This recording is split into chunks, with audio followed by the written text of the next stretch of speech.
Hey guys, Darcy Alice here. Today we're going to be going through everything you need to know about boxing footwork. So the first thing before we get into the footwork, you have to know your boxing stance. So if this is your first time doing boxing, we made a video about the correct boxing stance on our YouTube channel. You can find that in the link below. Alright, so once you're in your stance, either orthodox or southpaw, you want to have your feet shoulder width apart and your toes pointing 45 degrees with your knees slightly bent for your balance. Now I have a cross that I just marked out with tape here, just so visually you can see, so it's nice and clear. You can do so at home, or just make sure that you have a space between both legs. Now, before we get to the footwork, what you don't want to do is this when you're in your stance, and be too linear. That way you have no lateral balance. So if someone was to push or you were to get punched, you'd fall over.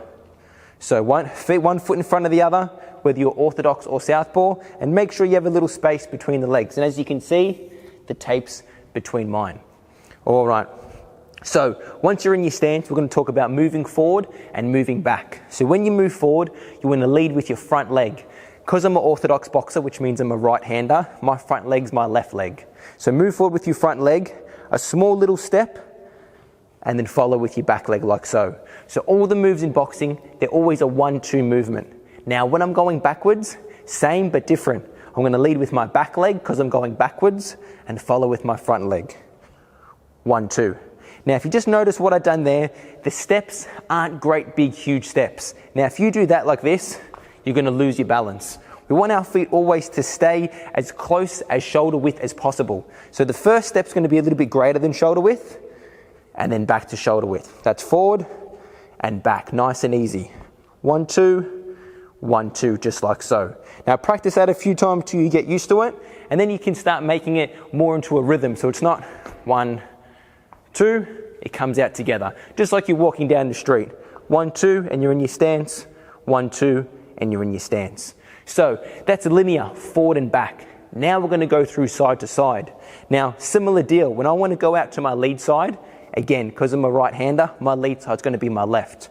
I lead with my front leg, 1, follow with my back leg, 2.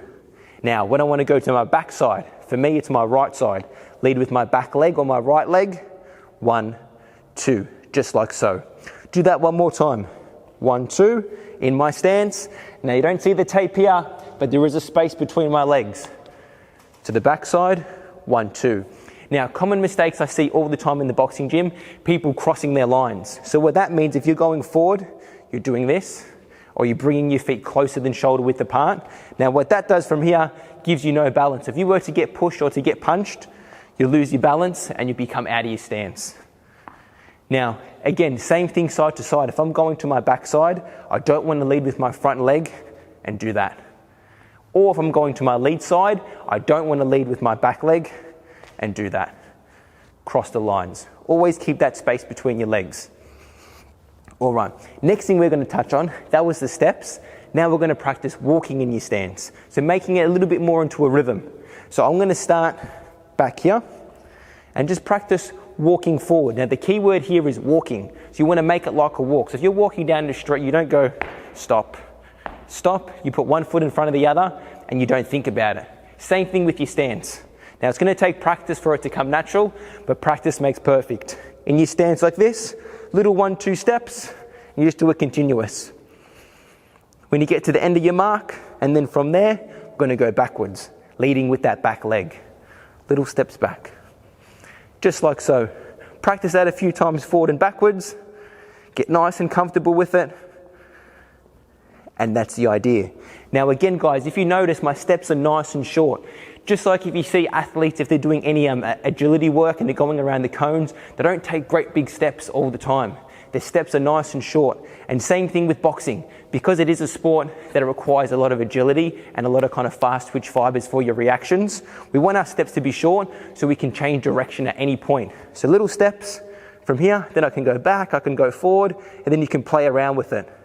Now the exact same thing, moving laterally, side to side.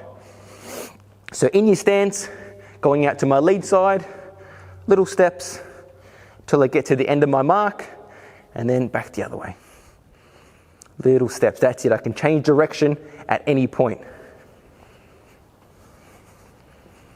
just like so. Now, once you get comfortable with that, you can start to put them in different combinations: forward, back, left, and right.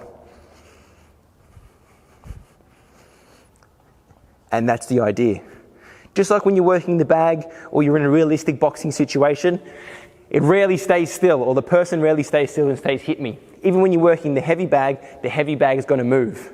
So there's no point knowing all your punches or being really good at throwing your punches if you can't land the punches. And the key to landing the punches is to able to be mobile. Boom, boom, like so. Your feet take you there where you become dangerous, and your feet also take you out of danger if your opponent's punching.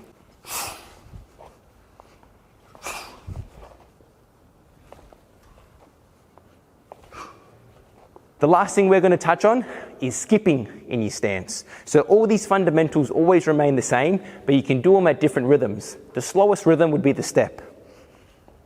A little bit of a quicker rhythm is what we've done just before, which is the walking. One continuous motion. Now, the quickest rhythm with your boxing footwork is what I like to call skipping. So it's the exact same thing, you just pick up the intensity slightly. So I'm going forward, becomes a skip forward. If I'm going back, becomes a skip back.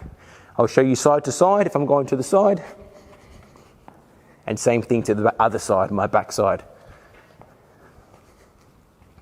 Now, you can pick and choose when you do this type of footwork. If the pace is a little bit slower, you can practice your steps like so, or if it's a little bit quicker or your opponent's rushing at you or the bag's coming back quick, you can do it quick and get back to your stance when you're ready to rock and roll. That's it, guys. That's Boxing Footwork 101. Like I said before, practice makes perfect. So repeat it again until you're absolutely sick of it. And that's how it's going to be burnt in your brain. Now, a lot of good fighters, when you're first learning, it's going to be a thought process. My stance, my elbows, my chin down. You have to process a lot of things. Through repetition, it becomes muscle memory. And once it's muscle memory, you're no longer thinking about the technique. You start to think about strategy and putting all the different moves we're going to learn in this YouTube channel together so you become a better boxer.